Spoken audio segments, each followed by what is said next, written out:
Jeg må lige ringe til ham. Hej, kan du hjælpe mig? Jamen, det er fordi min ven Bastian, jeg tror han er blevet medlem af Hells Angels, fordi han er meget sammen med dem. Og så tror jeg, at han sælger stoffer for alt muligt. Og det er jeg bare meget bekymret for, at han går igennem et dårligt. Det er godt, du kommer til os, Mikkel. Jeg lover dig for, vi vil bringe hjælp til Bastian. Den hjælp, han fortjener. Fordi ingen ung mand burde gå den vej, han går nu. Han burde have fået en uddannelse. Og det er det, vi gør her. Mig og Gustav, vi kontakter Bastian. Ja. Og så hjælper vi ham. Tak for det. Godt møde ham.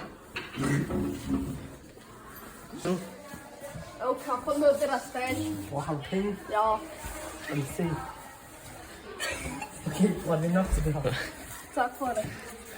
Hej. Hvad med dig? Sebastian? Ja, det er fint. Det er fint.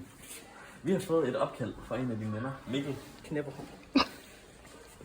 Han har sagt, at du har kontakt med Hells Angels. Jeg prøver det passe ikke. Jeg synes, du skal lade han snakke med mig og dine forældre. Nej, din lille fis. Jeg lover det for Bastian. Ikke rundt. Bastian, vi får hjælp til dig. Det er okay, kom her. Kom her. Du har sagt noget om mig. Jeg har ikke sagt noget som helst. Altså overhovedet ikke. Sagt til nogen, jeg er med med Hells Angels. Nej, jeg har ikke. Hvorfor har du kørt på indholdet nu? Jeg har ikke. Jamen det er kun fordi, jeg vil det bedste for dig. Hvad er du? Ja. Jeg hjælper mig. Jamen jeg vil ikke have, at du dør i en bande.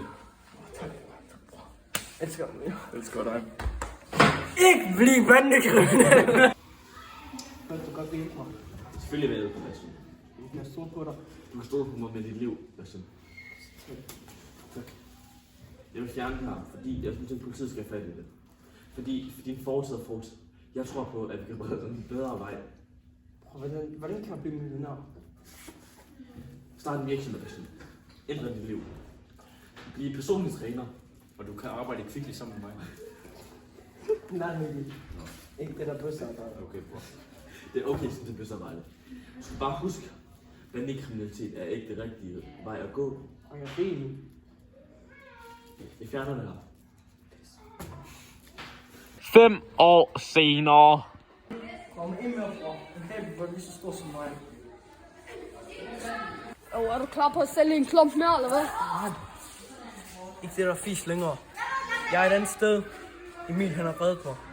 Du burde ringe til ham. Kan du hjælpe mig? Ligesom du hjalp Bastian.